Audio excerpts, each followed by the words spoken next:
Bonjour et bienvenue à l'Académie du Gros Son.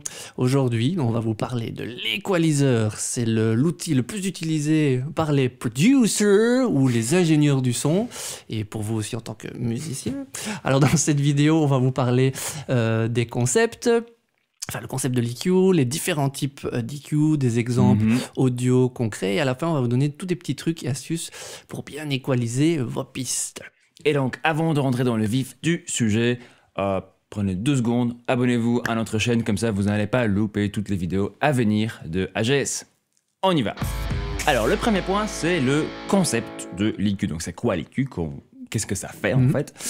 Donc c'est une machine, un plugin, un truc dans le rack, quoi, une pédale de guitare, quoi que vous voulez, qui travaille la couleur d'un son. Donc un son est composé de 2 choses, de la note fondamentale, donc là c'est une plage de fréquence assez restreinte, enfin, c'est une fréquence en particulier, et le timbre, donc c'est toutes les autres fréquences qui sont dans le son, qui lui donnent sa couleur, son identité. Et donc l'EQ permet de travailler ces 2 éléments l'un par rapport à l'autre et essayer de sculpter un peu tout ça comme un sculpteur qui... C'est ça. Cet ensemble de fréquences est divisé en différentes plages. Donc les plus courants, ça n'a pas été fixé exactement précisément, mais globalement, on a les graves, le bas médium, le haut médium et les aigus. Et chacune de ces plages ont une influence différente sur le son, dans sa couleur, dans l'émotion que le son va donner. Si on parle des graves, en général, c'est ce qui se situe entre 20 Hz et 200 Hz, plus ou moins. Hein. Certains vont mettre ça jusqu'à 250, voilà, c'est plus ou moins la plage globalement. C'est là donc qu'on va trouver forcément les graves. Les graves, c'est tout ce qui est vraiment le côté lourd, la fondation du son, aussi de votre mix. C'est là qu'on va trouver vraiment voilà, le côté un peu costaud de la chose. Et ça va se retrouver, évidemment, on ne se trouve pas des graves forcément dans tous les instruments, mais principalement on va retrouver ça dans tout ce qui est basse, la main gauche d'un piano, une grosse caisse. Ensuite, juste au-dessus de ça, on repart, on va dire, de nos 200 Hz jusqu'à 2 kHz, donc 2000 Hz. On a ce qu'on appelle le bas médium. Là, c'est là où on va avoir toute l'énergie acoustique, la fondamentale de beaucoup de notes. André parlait de la fondamentale, voilà. C'est un peu là qu'on va retrouver. Ouais. À l'inverse, si on en met de trop dans ces fréquences-là, si c'est trop chargé au niveau des instruments, c'est aussi là qu'on va avoir un côté un petit peu, comme on dit, boueux, confus boxy, ce qu'on appelle. Ouais, c'est ça. Le son carton, ça vient voilà, aussi. Ça vient de l'ensemble de ces fréquences-là. Donc, il faut en laisser, mais il ne faut pas en avoir de trop. Voilà, c'est tout l'intérêt de l'EQ. La troisième plage dont on va parler, c'est les hauts médiums. Et au médium, c'est là où vit principalement l'intelligibilité de la voix. C'est pour ça que ces fréquences-là sont super importantes pour les humains. Normal, hein. Oui. Voilà. Et c'est à ces fréquences-là qu'on est le plus sensible. Donc, si on en a trop, c'est très vite agressif, c'est très vite assez prenant. Mais c'est aussi là que vit la présence d'un son. Donc, le côté qui fait ressortir un son dans un contexte. Ensuite, on va parler des aigus. Donc là, on va de plus ou moins 5, 6, 7 kHz jusqu'à 20 kHz. Alors, vous n'en faites pas si vous n'entendez pas 20 kHz, moi non plus. Si vous entendez au-delà de ça, c'est que vous êtes un chien. Exactement, voilà. Donc, et merci de nous regarder aussi, même si vous êtes un chien. Voilà, c'est vraiment cool. Et c'est là que vit la brillance, l'ouverture d'un son en particulier. On parle souvent de l'air. Donc, vous avez l'air d'un son. C'est cet espace d'ouverture au-dessus de la tête dans cette très haute fréquence. Et voilà, donc ça, c'est nos 4 plages de fréquences à peu près. Et c'est là que va intervenir l'EQ. Donc, c'est à partir du moment où on va vouloir travailler toutes ces fréquences, ces plages de fréquences, c'est là qu'on va avoir besoin de l'EQ pour soit les diminuer, quand il y en a de trop, pour éviter certaines choses, ou soit pour booster quand ça manque. Voilà. On peut travailler par plage de fréquence complète, donc l'EQ peut vraiment travailler ça de façon très large, ou ça peut être très précis sur une fréquence de façon très chirurgicale. Plus tard, on va vous donner des exemples plus concrets dans la vidéo. Et on a préparé aussi un petit tableau avec vraiment les endroits clés à enlever, à booster pour les instruments les plus courants. C'est un petit tableau sur lequel il suffira de vous inscrire sur le site pour recevoir ce petit tableau gratuitement. Voilà. Alors, il existe différents types d'EQ. Donc nous allons vous parler aujourd'hui des filtres, des EQ paramétriques, semi-paramétriques et des EQ graphiques, vite fait. Le premier type d'EQ dont on va vous parler aujourd'hui, c'est les filtres. Les filtres, ça sert à nettoyer notre spectre, les extrêmes du spectre. Donc, on voit ici l'écran de notre ordi. Nous avons ce bel EQ de chez FabFilter, le Pro Q. C'est beau. C'est magnifique, hein? Quelle beauté. Oh! Et alors, là, en fait, on l'utilise juste comme exemple. Donc, vous n'êtes pas du tout obligé d'utiliser celui-là en particulier. Les filtres, vous les trouvez un peu sur presque n'importe quel EQ. Et évidemment, les EQ se valent un peu l'une l'autre. Ils ont chacune leur couleur. Ici, on a choisi celle-là juste pour vous montrer le principe. Donc, sur cette EQ, en fait, ce qui est cool, c'est qu'on voit un peu les fréquences. Donc, nous avons 20 Hz ici à gauche, le bas du spectre, et 20 kHz à droite pour les extrêmes aigus. Donc, un filtre, c'est quoi? C'est, on appelle ça aussi un passe haut ou un passe bas, ou un coupe haut, un coupe bas. Voilà, c'est juste chacun son truc. Voilà, deux côtés de la même pièce. Hein. Je commençais par un passe haut ou coupe bas. Hop, donc c'est quelque chose qui coupe les bas ou qui fait passer l'eau. Pour un filtre, vous avez deux paramètres principaux. Donc, vous avez la fréquence. Je peux le monter où je veux ici, donc couper plus ou moins de basses, voire même les médiums, etc. Et vous avez la pente. Ici, on est à 12 dB par octave, c'est-à-dire que avec chaque octave qu'on descend, on perd 12 dB d'énergie acoustique. Donc, pour la pente, je peux la changer en ce que je veux et de manière plus ou moins méchante, couper les bas à la fréquence que je choisis. Hop. Alors, un passe haut ou un coupe bas, ça sert principalement à nettoyer tout ce qui est bruit de vent, bruit de bouche, genre de tout ça, comme vous avez entendu maintenant. Ça sert à nettoyer éventuellement les bruits de contact quand on touche un pied de micro et tout ce qui est en fait tout ce qui est juste bruit de mouvement mais qui ne fait pas partie du timbre d'un instrument. Donc voilà, c'est assez utile. Et ça permet de nettoyer les bas pour l'instrument qui en a besoin parce qu'on amasse rapidement beaucoup de bas, beaucoup d'énergie. C'est une énergie grave, inutile et qui masque du coup. Voilà. Donc c'est quand même quelque chose qui sert souvent. Ça sert vraiment, vraiment souvent. Et en fait, c'est ce que vous retrouvez toujours avec cette petite image ici, ces petits symboles ici. Vous trouvez ça souvent sur des tables de mix en live parce que c'est super utile sur tout ce qui n'a pas besoin de basse, de bas extrême. En gros, vous l'enclenchez sur tout sauf le kick et la basse. Voilà, plus ou moins. C'est un bon truc. C'est ça. C'est comme ça que moi je commence. Et ensuite, vous avez le passe bas ou le coupe haut. Hop, qui ressemble à ceci, et qui lui, par contre, sert à nettoyer donc soit des bruits électriques, qu'on a un son exagérément de haut, en fait, que dans le mix, on n'a pas du tout besoin. Un bon exemple est la guitare électrique, qui a énormément de haut, on n'a juste pas besoin. Donc, on la focalise, ce qu'on appelle la focaliser dans les médiums, là où elle a vraiment son importance, avec un petit passe bas, comme celui-là, ou un coupe haut. Alors, quand on les utilise ensemble, comme ça, par exemple, ça nous fait le bon vieux son téléphone. Limité comme ça. Voilà. Donc ça, c'est pour les filtres. Ensuite, on va vous parler des EQ paramétriques. Alors, les EQ paramétriques, c'est quoi? C'est très simple, c'est un EQ sur lequel on a 3 paramètres sur lesquels on peut jouer, en fait. Donc, c'est quelque chose, c'est un outil qui va nous permettre plus de sculpter le son. Et donc, ces 3 paramètres sont la fréquence, l'intensité et le Q. Je vous explique ça tout de suite sur notre FabFilter Pro, donc qui est toujours ouvert ici. Donc la fréquence, ben voilà, je vais prendre un fil paramétrique. Ben, ça ressemble à ça, c'est une espèce de petite cloche, hein. Comme ça, j'insulte personne, hein, mais voilà. Donc vous pouvez choisir la fréquence, que vous voyez ici dans la petite fenêtre. Je peux aller booster, ici je suis en train de booster dans les graves, je peux aller dans les aigus, et donc ça prend une plage de fréquence. Donc le centre de cette plage de fréquence est déterminé donc par ce paramètre fréquence, et la plage de fréquence, donc le nombre de, je veux dire la quantité de fréquences différentes que je prends de part et d'autre, de gauche à droite, est déterminée ici par le paramètre Q, en fait. Donc la largeur de la bande de fréquence vraiment prise pour travailler sur les Q. Comme un intervalle entre deux notes différentes. Voilà, chers amis musiciens, vous comprenez mieux de quoi on parle maintenant. Si je monte ce paramètre Q, cette bande va diminuer, cet intervalle est plus petit, jusqu'à limite venir vraiment que sur la fréquence qui est choisie. Ça, c'est un Q serré, ça. Voilà. Pause. Si je diminue le paramètre Q, je vais prendre beaucoup plus de fréquences, quitte à prendre toute une bande de fréquences larges. Quel gros cul. Voilà, c'est ça. Moi, je fais pas des conneries comme ça quand c'est à son tour. Et moi, il me sabote. Donc, quand je prends une bande de fréquences comme ça, plus basse, je vais prendre beaucoup plus de fréquences avec. Voilà, donc là, je vais la remettre de façon centrale.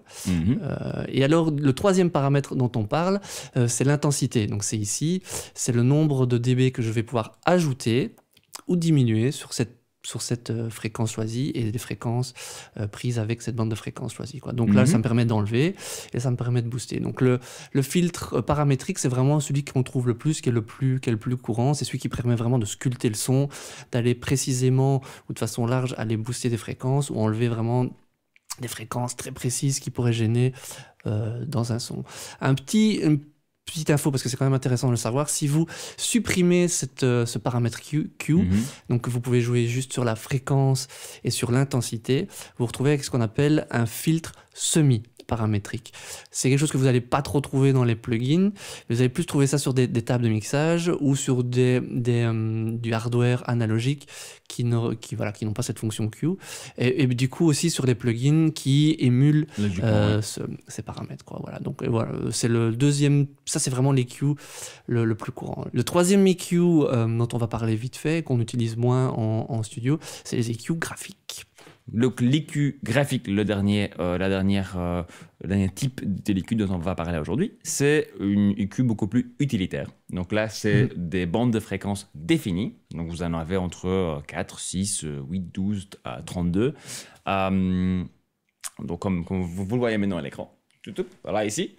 Et ces EQ sont surtout utilisés pour sculpter un son de manière bien précise en live, donc sur scène, surtout pour des problèmes de Larsen. Parce qu'en fait, vous avez autant de plages de fréquences pré-choisies que ce que vous avez sur votre EQ. Vous ne pouvez pas les bouger, vous ne pouvez pas choisir une autre. C'est ces fréquences-là bien précises. C'est un EQ qui est quand même assez étroit. Donc, vous ne pouvez pas nécessairement faire un mouvement large sur un son. C'est vraiment cette fréquence-là en particulier. Et ça sert beaucoup à nettoyer donc les Larsen, ou alors enlever certaines résonances sur une façade. En fonction de l'acoustique de l'endroit, quoi. Exactement. En studio, on ne l'utilise pas très souvent parce que c'est pas très flexible.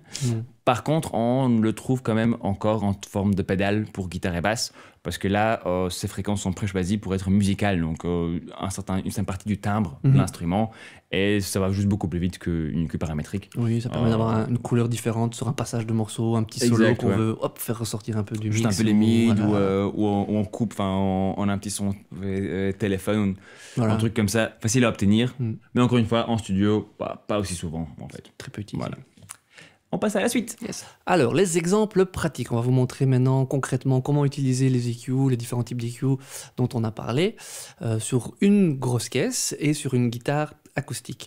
Ce sont deux exemples. On va vous montrer un peu comment ça fonctionne, comment enlever, booster. On vous a préparé un petit tableau avec plus d'exemples que ces deux-ci. Ces deux-ci sont extraits en fait d'un tableau plus complet où on a mis différents instruments les plus courants, les éléments de batterie les plus importants, et voir quelles sont les fréquences intéressantes à enlever ou booster pour travailler les zones où vous pouvez aller chercher ce tableau plus complet. Vous pouvez l'avoir en allant vous inscrire sur le site. Le lien est dans la description, ou ici, ou quelque part.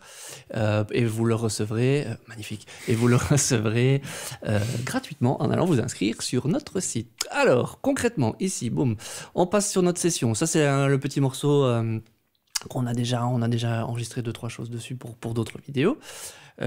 Actuellement, c'est une batterie électronique. Donc, je vais vous montrer comment ça se passe sur le kick.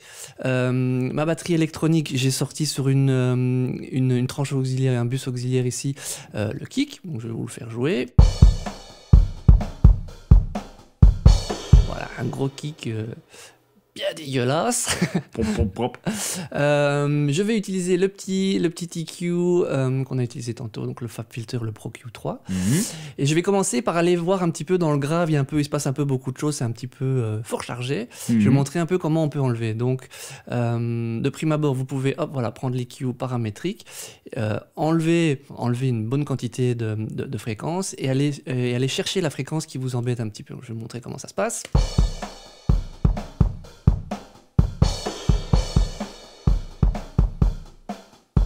Voilà, et vous arrêtez sur la fréquence. Là, vous avez trouvé ce qui vous paraissait un petit peu gênant par rapport. Évidemment, il faut voir ça en contexte. Ici, c'est une batterie, c'est un kick qui a déjà été enregistré, c'est un sample. Donc voilà, c'est déjà un peu pré-travaillé, mais voilà, comme ça, vous comprenez le principe. Vous pouvez aussi éventuellement affiner le Q, comme on a dit tantôt, pour être vraiment plus précis sur cette fréquence.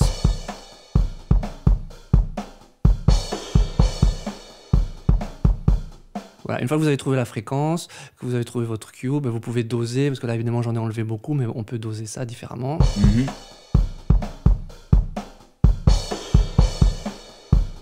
Voilà, en général c'est comme ça que je fais pour nettoyer personnellement, en tout cas c'est ma technique. Dans le bas en fait, tu écoutes quoi, tu essayes d'entendre quoi? J'essaie d'abord de dire, voilà, j'entends, je dis ça gêne, ça va prendre de la place de quelqu'un d'autre, ça va venir surcharger. Donc par habitude je sais plus ou moins où je vais aller chercher. Voilà, concrètement sur une grosse caisse, c'est souvent un peu plus dans le bas quand on a vraiment trop de rondeur ou un truc trop bout, un peu trop boueux. Voilà. Ce qui est cool aussi sur ce plugin, vous n'avez pas ça sur tous les plugins, mais si vous avez du mal à entendre cette fréquence en l'enlevant comme ça, certains font ça en boostant aussi la fréquence. Vous pouvez la booster pour l'entendre. Voilà, c'est un peu chacun son truc. Ce qui est sympa par exemple sur le Pro Q3 ou sur d'autres EQ, c'est que vous pouvez écouter que la fréquence que vous êtes en train de chercher. Je vous montre ici comment ça se passe.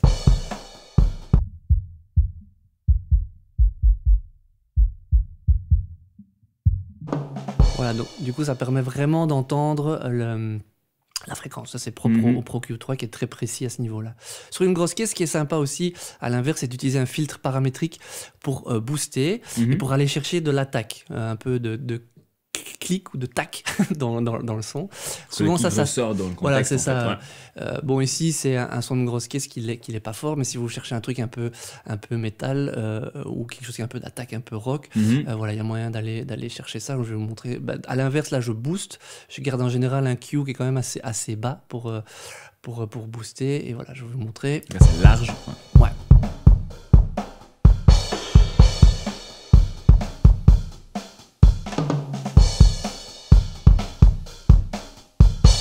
Voilà, même principe, là ça a boosté. Bon, ici on a beaucoup de ce qu'on appelle de repistes, donc du coup on récupère fort voilà, faut voir en fonction de comment vous pouvez nettoyer la piste. Tu peux nous montrer peut-être ton AB avec ça, comme ça on va directement. Sûr.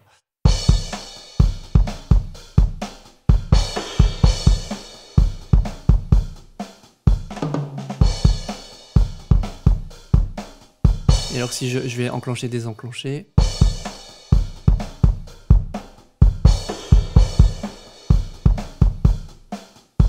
Voilà, ça fait une grosse caisse qui est un petit peu plus précise, un peu moins bout, un peu moins trop grosse, qui peut laisser de la place en fonction de la place dont vous avez besoin pour le reste. Donc voilà, ça c'est un exemple typique de comment on peut aborder une grosse caisse.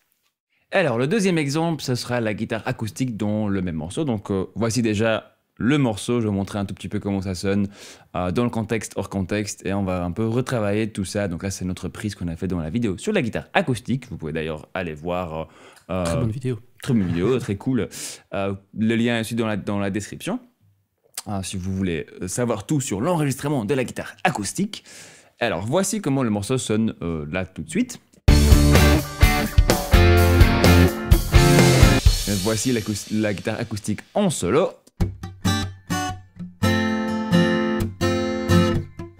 Donc voilà. Donc ici nous allons faire 2-3 petits mouvements. Alors hop, on va aller chercher notre EQ d'abord. Ah, où est-ce qu'il est? Pro Q3, magnifique. Donc, on va écouter tout ça en solo juste pour... donc c'est le solo, on utilise un peu comme une loupe pour voir un peu qu'est-ce qui se passe, pour être sûr qu'on fasse pas de conneries.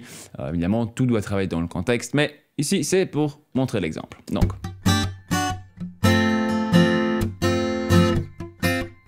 Voilà, ce que j'entends déjà ici, c'est que j'ai beaucoup d'informations qui me servent à rien, parce que c'est un contexte rock, d'un morceau avec grosse batterie, grosse basse, grosse guitare électrique. L'acoustique est ici comme texture. Donc on va enlever, comme tout à l'heure on a parlé des filtres, je vais mettre un filtre coupe bas, on passe haut, hop, que je vais mettre, on va écouter tout ça, et en fait je le mets jusqu'à ce que j'entende que ça coupe vraiment dans le timbre de ma guitare. Et en fait, ça enlève toutes ces conneries dont on n'a pas besoin dans le bas du spectre. Absolument. Exactement. Pas. Ça va faire quelque chose comme ça.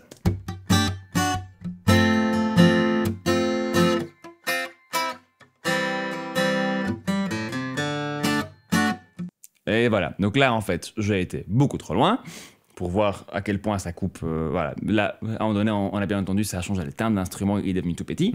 Et puis, je suis revenu tout doucement, jusqu'à ce que j'entende un peu trop de bas, vraiment trop de bourreau, et je suis revenu un peu entre les deux pour trouver le point idéal. Pareil dans les hauts, donc ça va faire quelque chose comme ceci.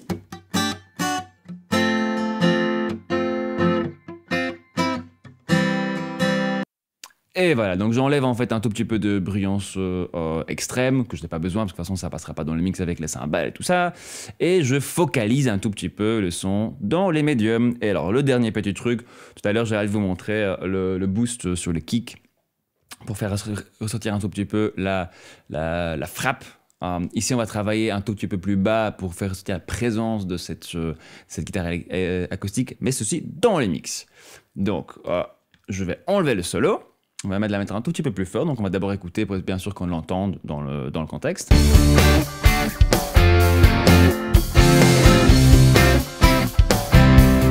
Voilà, donc là je l'entends, elle ressort un peu, mais j'aimerais bien l'entendre un tout petit peu plus. J'aimerais bien entendre le corps de cette guitare acoustique un tout petit peu plus.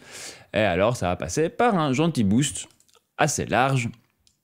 Hop, quelque part ici. On va écouter ça dans le contexte tout de suite.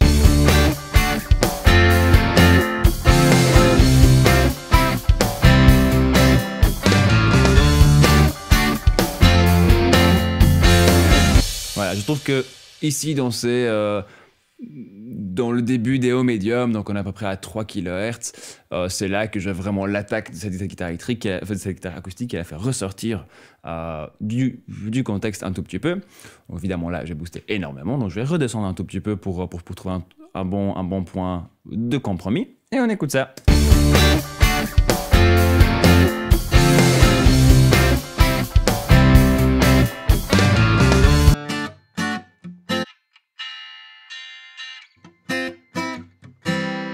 Maintenant, on va vite écouter ça en solo avant et après.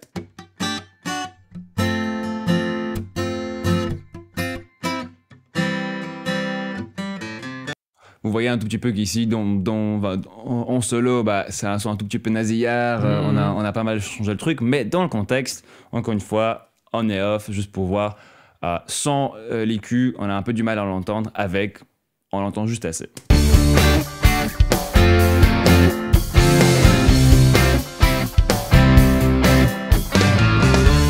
Voilà, c'est un petit changement. Et en fait, dans le contexte, on ne se rend pas compte qu'elle est aussi nasillarde, aussi limitée, parce que de toute façon, on n'entendrait pas tout le reste de cette guitare et ça acoustique. laisse de la place, tout ce qui sert à rien. Voilà, on laisse la place au reste qui va vraiment aller se mettre dans cette plage de fréquences. Exactement. Voilà, c'est tout pour les EQ. J'espère que ça vous permettra de vous aider dans vos mix, enregistrements et autres. N'oubliez pas d'aller chercher le petit tableau qu'on vous a fait donc en vous inscrivant sur le site. Là, vous retrouverez les fréquences clés à booster et à cutter dans les instruments les plus courants. Donc n'hésitez pas, c'est gratuit, c'est pour vous, c'est cadeau. Le lien est dans la description, comme dit tout à l'heure. Si vous avez un commentaire, une question, une suggestion, vous voulez qu'on aborde un thème qu'on n'a pas encore abordé, laissez un petit commentaire ici. On lit tout, on répond à tout. Parfois, ça prend quelques jours, mais on y arrive. Et en attendant, vous pouvez vous abonner juste là-bas. Vous pouvez regarder une autre vidéo juste ici quelque part. Et à la prochaine. À bientôt. Faites de la musique. Et faites de la musique. Surtout, en fait.